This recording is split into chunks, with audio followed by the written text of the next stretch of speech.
के मामले में सपोज आपने एक लड़की को अप्रोच किया, आप रिजेक्ट हो गए, you have your self respect on the line. इस टाइम में ये नहीं करो, इंप्लीमेंट करके एक बेटर आउटकम एक्सपेक्ट कर सकता हूं। Your parents didn't raise you for this. अगर आप रिजेक्ट हो गए, there is no substitute, honestly speaking.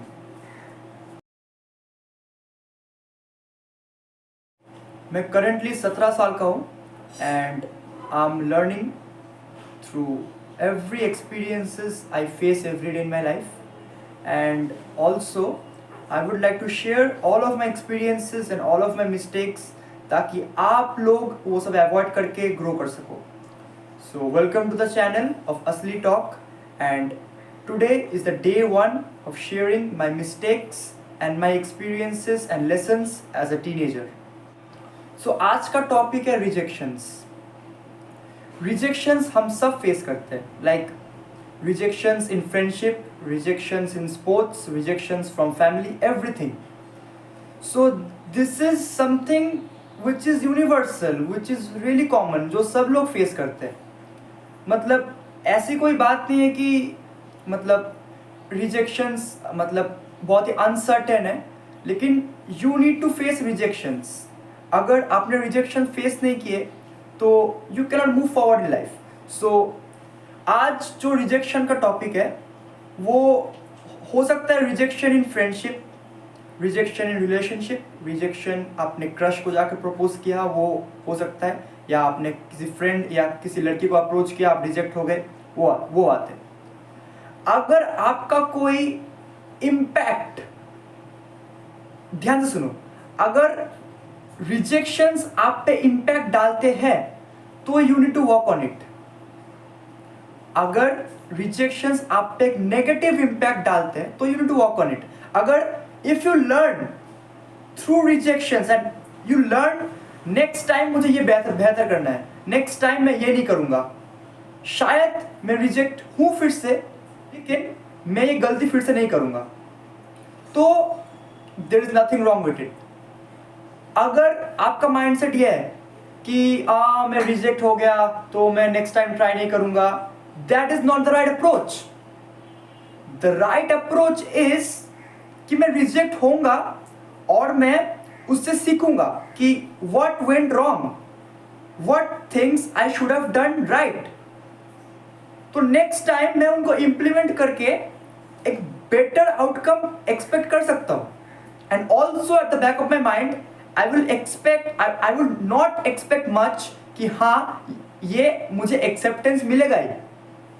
One more point, जब आपका सेल्फ रिस्पेक्ट इन्वॉल्व है किसी रिजेक्शन के मामले में, सपोज आपने एक लड़की को अप्रोच किया, आप रिजेक्ट हो गए, आप फिर से सेम लड़की को ट्राई करोगे? No, not at all. You have your self respect on the line. Your parents didn't raise you for this. आप दूसरी लड़की में ट्राई करो ना, दूसरी लड़की या दूसरी डिपार्टमेंट, कुछ भी, but wherever your self respect is involve, I would suggest कि आप ना जाओ। A rejection is a rejection, it's a one time process. अगर आप रिजेक्ट हो गए तो हो गए, there is no going back, there is nothing, there is no substitute for that. अगर आप रिजेक्ट हो गए, there is no substitute, honestly speaking. Also I would like to state one more point कि अगर आपका कोई ऐसा एक्सपीरियंस है कि हाँ मैं रिजेक्ट हुआ हूं, मुझे प्रॉब्लम्स होती है, हाँ भाई मुझे तो वही चाहिए, ऐसे नहीं होता भाई। Let me say you something. You can't change the ending of the book by reading it twice. जो समझदार होंगे वो समझ गए होंगे अभी तक मैंने जो बोला है। Just think about it. You can never change the ending of a book by reading it twice.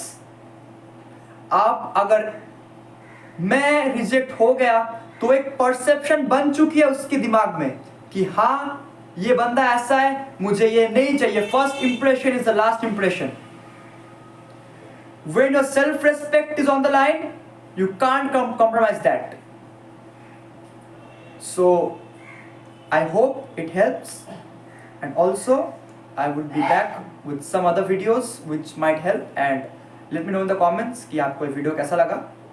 And मैं भी सीख रहा हूँ, I am also learning, I am also in the learning process. I am not कि मुझे सब पता है, ऐसी बात नहीं है. I am also learning, I am also learner, I am also young. So हम सब मिल के we can be the greater version of ourselves. एक दूसरे से इंटरेक्ट करके कमेंट्स में या वीडियोज़ के थ्रू. So take care.